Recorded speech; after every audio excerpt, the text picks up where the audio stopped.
Hello Dhaneesh kitchen ചാനലിലേക്ക് എല്ലാ കൂട്ടുകാർക്കും സ്വാഗതം. വളരെ ടേസ്റ്റി ആയിട്ട് നമ്മൾ ഇന്നൊരു തോരൻ ഉണ്ടാക്കുകയാണ് കേട്ടോ.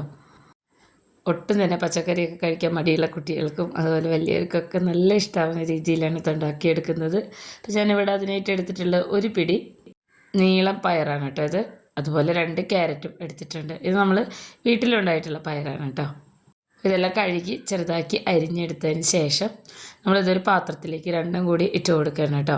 കുട്ടികൾക്കൊക്കെ ഭയങ്കര ഇഷ്ടമാവുന്ന രീതി ഉണ്ടാക്കി കഴിഞ്ഞാൽ പച്ചക്കറി എത്ര വേണേലും അവർ കഴിക്കും. അപ്പോൾ ഇത് രണ്ടും ഇട്ട് കൊടുത്തതിന് ശേഷം ഒരു 1/4 കപ്പ് വെള്ളം ഇതിലേക്ക് ഒഴിച്ചു കൊടുക്കുകയാണ്. എന്നിട്ട് ഒരു 1/4 സ്പൂണോളം ഉപ്പും കൂടെ ചേർത്ത് കൊടുത്ത് ഒന്ന് ഇളക്കി യോജിപ്പിച്ചതിന് ശേഷം നമുക്ക് സ്റ്റൗവിൽ വെക്കാം കേട്ടോ. ലോ ഫ്ലെയിമിലിട്ടിട്ട് ഒന്ന് ആവി കയറ്റിയെടുക്കുകയാണ്, ഒന്ന് വെന്ത് വരാൻ വേണ്ടിയിട്ടാണ് കേട്ടോ. ഹൈ ഫ്ലെയിമിലിടരുത്. അപ്പോൾ അതാ സ്റ്റൗവിൽ വെച്ചിട്ടുണ്ട്. ഇനി നമ്മൾക്ക് വേണ്ടത് ഇതൊരു ചെമ്മീൻ ഒരു 1/4 കിലോനുണ്ട് കേട്ടോ. വല്ലപ്പോഴും മാത്രം കിട്ടുന്നത് ചെറിയ ഇടത്തരം ചെമ്മീനാണ്. കഴുകി വൃത്തിയാക്കിയതിന് ശേഷം ഒരു 1/2 സ്പൂൺ വെളുത്തുള്ളി ചതച്ചെടുത്തതും ഒരു 1/4 സ്പൂണോളം മഞ്ഞൾപ്പൊടി 1/2 സ്പൂണോളം മുളക് പൊടിയും കൂടെ ചേർത്ത് കൊടുത്തിട്ടുണ്ട് കേട്ടോ. ഇത് ഒരിക്കലും സ്കിപ്പ് ചെയ്യരുത്. നമുക്ക് ഈ പ്രോൺ ഉണ്ടെങ്കിൽ മാത്രമാണ് ഇതിന് ടേസ്റ്റ് ഉണ്ടാവുള്ളൂ. ഇനി ഇതെല്ലാം കൂടെ നന്നായിട്ടൊന്ന് മിക്സ് ചെയ്തെടുക്കാം കേട്ടോ. ഈ രീതിയിലാണ് ഞാൻ കുട്ടികളൊക്കെ ഇതുപോലെ പച്ചക്കറിയൊക്കെ കഴിക്കാൻ മടിയുള്ള സമയത്ത് ചെയ്തെടുക്കാറ്. ഇതിൽ ഏത് വെജിറ്റബിൾ വേണമെങ്കിലും ഇടാം കേട്ടോ. കോമൺ ആയിട്ട് ഞാൻ ഉണ്ടാക്കുന്നത് ഈ 2 എണ്ണം വെച്ചിട്ടാണ്. അപ്പോൾ ഇനി ഇത് ഒരു ഭാഗത്ത് വെച്ചിട്ടുണ്ട് കേട്ടോ, മസാല തേച്ചിട്ട്. അപ്പം നമ്മുടെ ക്യാരറ്റും അതുപോലെ തന്നെ അച്ചിങ്ങാപ്പയറും കൂടെ വെന്ത് വന്നിട്ടുണ്ട്. വളരെ ലോ ഫ്ലെയിമിലിട്ട് വേവിച്ചാൽ മാത്രമാണ് ഉടഞ്ഞു പോകാതെ കറക്റ്റായിട്ട് വെന്ത് കിട്ടുള്ളൂ. ഇനി നമുക്ക് സ്റ്റൗ ഓഫ് ചെയ്യാം. ഇതിൽ വെള്ളമൊന്നുമില്ല കേട്ടോ, വാർത്ത് കളയാൻ. ഇനി ഞാനിവിടെ ഒരു കടായി വെച്ചിട്ടുണ്ട്. ഇതിലേക്ക് വെളിച്ചെണ്ണയാണ് ഒഴിച്ചു കൊടുക്കുന്നത് കേട്ടോ. വെളിച്ചെണ്ണ ഒഴിച്ചു കൊടുത്തതിന് ശേഷം നമ്മൾ എടുത്ത് വെച്ചിട്ടുണ്ടായിരുന്ന ചെറിയ ഇടത്തരം ചിമ്മീനുണ്ടല്ലോ, അത് ഇതിലിട്ടിട്ടൊന്ന് വേവിച്ചെടുക്കണം. ഡ്രൈ ഫ്രൈ ആക്കി എടുക്കരുത് കേട്ടോ. ഇത് ഇങ്ങനെ ചെയ്തെടുത്താൽ മാത്രമാണ് ഇതിന് നല്ല ടേസ്റ്റ് ഉണ്ടാവുള്ളൂ. അപ്പോൾ നമ്മൾ കറി വയ്ക്കാനൊക്കെ ചെറിയ ചെമ്മീനൊക്കെ വാങ്ങിക്കുമ്പോൾ കുറച്ച് മാറ്റി വെച്ചാൽ മതി. ഇത്ര വേണമെന്നൊന്നുമില്ല കേട്ടോ. നമുക്കിത് ഒരു പിടി ഉണ്ടായാലും ഇതേ ടേസ്റ്റിൽ തന്നെ ഉണ്ടാക്കിയെടുക്കാം. പ്ലാസ്റ്റിക്കിൻ്റെ വലിയ കടായിയൊക്കെ ഉണ്ടെങ്കിൽ അതിലുണ്ടാക്കുന്നത് കുറച്ചുകൂടെ നല്ലതായിരിക്കും.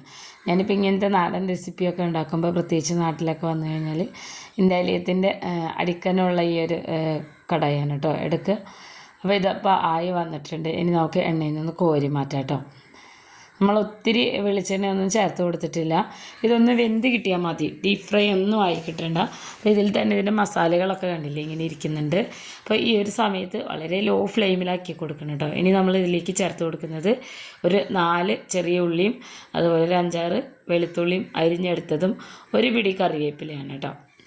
അപ്പോൾ അതും കൂടെ ചേർത്ത് കൊടുക്കണേ. എന്നിട്ട് നന്നായിട്ട് ഇളക്കി യോജിപ്പിച്ച് കൊടുക്കണം.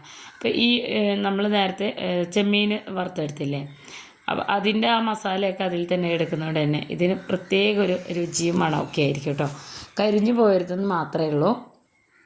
അപ്പോൾ ഇതുപോലെ ഒന്ന് ചെറുതായിട്ടൊന്ന് വഴറ്റി കൊടുത്തതിന് ശേഷം നമ്മൾ നേരത്തെ വേവിച്ച് വെച്ചിട്ടുണ്ടായിരുന്ന ക്യാരറ്റും പയറും കൂടെയുള്ള അത് ആ ഒരു കൂട്ട് ഇതിലേക്ക് ഇട്ട് കൊടുക്കുക. ഇതിൽ വെള്ളമൊന്നും ഉണ്ടാവില്ല കേട്ടോ. വെള്ളമൊക്കെ നമ്മൾ ആവിയിൽ വേവിച്ചെടുത്തിട്ടുള്ളതാണ്. എന്നിട്ട് നന്നായിട്ട് ഇളക്കി യോജിപ്പിച്ച് കൊടുക്കാം. ഈ ഒരു രീതിയിൽ ചെയ്തെടുക്കുമ്പോഴാണ് കേട്ടോ നമ്മൾ ഈ പച്ചക്കറിയുടെ ഒരു മണമല്ല ഇതിനുണ്ടാവുക.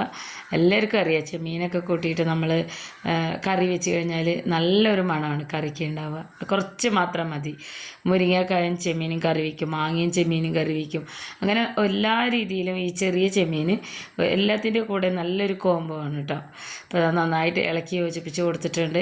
ഇനി 1-2 മിനിറ്റ് ഇതുപോലെ എല്ലാം കൂടെ ഒന്നിങ്ങനെ ഒന്ന് മിക്സായി വരാനുണ്ട്. അതിൻ്റെ ആ വെള്ളത്തിൻ്റെ അംശമൊക്കെ ഒന്ന് മാറി ഇങ്ങനെ മെഴുക്ക് വരട്ടി പോലെ എണ്ണ ഇതിൻ്റെ മേളിൽ ഇങ്ങനെ കോട്ടാവുന്നത് വരെ ഒന്ന് ഇളക്കി കൊടുത്താൽ മാത്രം മതി കേട്ടോ.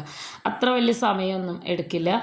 നല്ല മണമാണ് കേട്ടോ. അതിങ്ങനെ ആ വെള്ളം ഈ ഒരു ക്യാരറ്റിൻ്റെ അതുപോലെ പയറിൻ്റെ മേലുള്ള ആ വെള്ളമൊക്കെ ഇതിൽ മിക്സായിട്ട് നല്ലൊരു ടേസ്റ്റിലും മണത്തിലായി വരും. ഈ ഒരു സമയത്ത് നമ്മൾക്ക് ഒരു പിടി തേങ്ങ ചിരവിയതിട്ട് കൊടുക്കാം കേട്ടോ.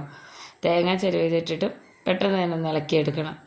ഈ ഒരു തോരെന്ന് വെച്ച് കഴിഞ്ഞിട്ടുണ്ടെങ്കിൽ നമുക്കൊരു ഗസ്റ്റൊക്കെ വരുമ്പോൾ നമ്മൾ സാധാ ചോറൊക്കെ ഉണ്ടാക്കുകയാണെങ്കിൽ ഒരു പ്രധാന ഐറ്റമായിട്ട് നമുക്ക് ഉണ്ടാക്കാം. കുറച്ച് വെറൈറ്റി ആയിട്ട് കേട്ടോ.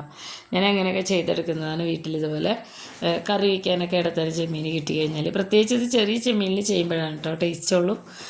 ഇങ്ങനെ ചെയ്തെടുക്കാറുണ്ട്, കുറച്ച് മാത്രം മാറ്റി വെച്ചിട്ട് കേട്ടോ. എന്നിട്ട് ഇതിപ്പോൾ റെഡി ആയിട്ടുണ്ട്. ഉപ്പ് നമ്മൾ എക്സ്ട്രാ ചേർത്ത് കൊടുക്കണ്ട, നമ്മൾ ചെമ്മീനിൽ ചേർത്തിട്ടുണ്ട്. നമ്മൾ നേരത്തെ ഫ്രൈ ചെയ്ത് വെച്ചിട്ടുണ്ടായിരുന്ന ചെമ്മീനും കൂടെ ഇതിലേക്ക് ഇട്ട് കൊടുക്കാം. എന്നിട്ട് ഇതിനെ മിക്സ് ചെയ്തെടുക്കാം. ഇത്രയേ ഉള്ളൂ. ഇനി ഇത് ഒത്തിരി ഇട്ടിട്ടിങ്ങനെ ഫ്രൈ ആക്കിയിട്ടോ അല്ലെങ്കിൽ ഡ്രൈ ആക്കിയിട്ടോ ഒന്നും എടുക്കേണ്ട കാര്യമില്ല കേട്ടോ. ഇങ്ങനെ കഴിക്കണം. ആ തേങ്ങയുടെ ആ ഒരു രുചിയൊക്കെ മാറുന്നതിന് മുന്നേ തന്നെ നമുക്ക് സ്റ്റൗ ഓഫ് ചെയ്ത് വയ്ക്കാം. അപ്പോൾ നമ്മുടെ തോരൻ ഇവിടെ റെഡി ആയിട്ടുണ്ട് കേട്ടോ. നല്ല മണവും രുചിയൊക്കെ ഉള്ള അടിപൊളി തോരനാണ്, വളരെ ഹെൽത്തിയാണ് കേട്ടോ. അപ്പോൾ ഇനി ഇത് നമുക്ക് സ്റ്റൗ ഓഫ് ചെയ്ത് വെച്ചതിന് ശേഷം ഒരു പാത്രത്തിലേക്ക് മാറ്റാം. എല്ലാവരും ഉണ്ടാക്കി നോക്കണേ, എല്ലാവർക്കും ഇഷ്ടപ്പെടും. നമ്മൾ സാധാ ചോറൊക്കെ ഉണ്ടാക്കുമ്പോൾ ലഞ്ച് ബോക്സിലൊക്കെ കൊടുത്തു വിടാനൊക്കെ വളരെ ഈസി ആയിട്ടുള്ള ഒരു ഐറ്റമാണ് കേട്ടോ. ഇത് മാത്രം മതി ഒരു പിക്കിളും. അപ്പോൾ എല്ലാവരും ഉണ്ടാക്കി നോക്കി അഭിപ്രായങ്ങൾ അറിയിക്കണേ, എല്ലാവർക്കും ഇഷ്ടമാവുന്നതാണ്. ഇതുപോലുള്ള ഈസി റെസിപ്പീസുമായിട്ട് അടുത്ത വീഡിയോയിൽ കാണാം കേട്ടോ.